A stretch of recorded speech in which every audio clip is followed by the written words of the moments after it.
Hi, folks. This is Don Meissner with the North Country Fishing Report. You know, it's a new year, and I want to wish all of you a hopefully happy new year.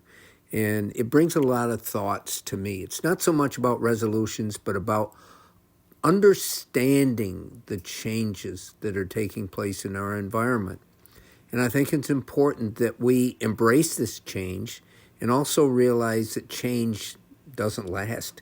The very words really depicts that something will change again. But some of the changes that I have seen over the last year, and I think it's important that we realize that all these changes can affect our fishing. Number one, the natural environment changes. The storm that we had last year that flooded our area, that was once in a lifetime maybe, but it changed every one of the waterways that this increased amount of water affected. And I know the streams, there's new structure, there's new curves, there's so much different, and the fish have to react to this. So this is something to think about as we go into the next year. I want to talk about another change that I noticed over the last 2 years. And there's a couple places that I particularly really enjoy. It's been a part of my life for 30 or 40 years. And they're two waterways that are connected to the St. Lawrence River that are somewhat difficult to access, so that I've always sort of thought they were my own special waters. And this is where I fish northern pike. They're in our area, they're close to us. And I'll tell you what, over the last couple of years, I've noticed that the northern pike population seems to either have gone down so far or absolutely disappeared. Now, this is just my own fishing awareness of when I've gone out, what I've observed, whether I've caught fish or not. I don't know the reason. I know the DEC and other engineers have put projects that have supposedly been really making these waters better for northern pike, but they seem to be gone. And if I get more information, I'll certainly pass it on. But it's disturbing to me. So I have to find other waters, other fisheries that I can enjoy. The other thing that I think is really important to be aware of is that because of these climate changes, because of basically an increase in air temperature and water temperature, there's an increased threat from invasive species. And we've talked about water chestnuts and how that can affect possibly spawning areas and even survival areas in the St. Lawrence River once these water chestnuts get into that just wonderful body.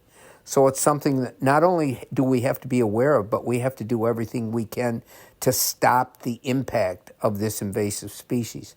Other invasive species have really affected our waterways over the last maybe 40 or 50 years, and you can really see the results now. Number one, I think, is the gobies and zebra mussels. And these two invasive species have changed the fishing, and we know that. But they've also changed the fishing because of how they've affected the areas where fish rehabitat, where they can go to spawn and they can create new generations of the same sport fish that we care so much for. Now, along with these changes, there's a lot of changes that our governing organizations have put into place to try to keep this resource very special. The DEC has a lot of habitat reconstruction programs, and we'll talk more about that.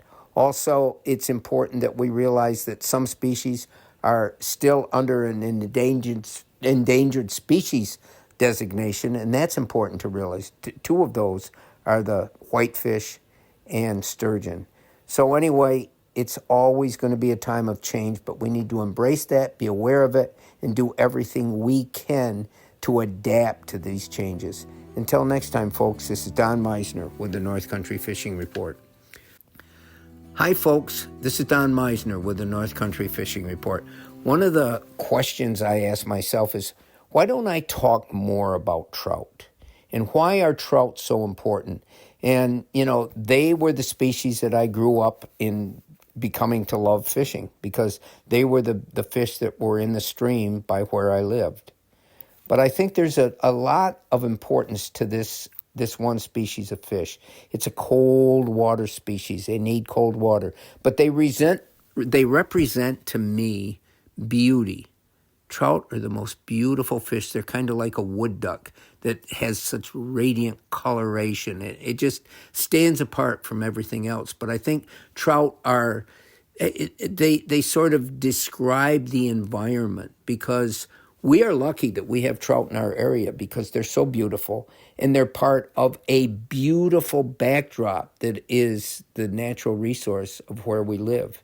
And I think that's important to realize. If you haven't ever caught trout, if you've never seen, brook trout, oh my goodness, native brook trout can develop colors that are just almost indescribable. Only an artist can sort of represent what they really look like. But every trout can be beautiful. Brown trout, rainbow trout, when they're in their spawning mode, the colors become so rich. But I think one of the other things about trout is they just represent sort of I keep going back to that word beautiful, but the sense of fishing for these beautiful fish is just something different. They don't fight as much as bass. They don't fight. They're not angry as much as northern pike or muskies. But again, I am so glad that they exist around us. And actually, I've spent more time fishing for trout over the last couple of years than for many, many decades of my life. And if you've never had a chance to fish for trout, believe me, we got some wonderful trout fishing not far from the St. Lawrence River Valley. And I would highly recommend you give it a try. Until next time, folks, this is Don Meissner with the North Country Fishing Report.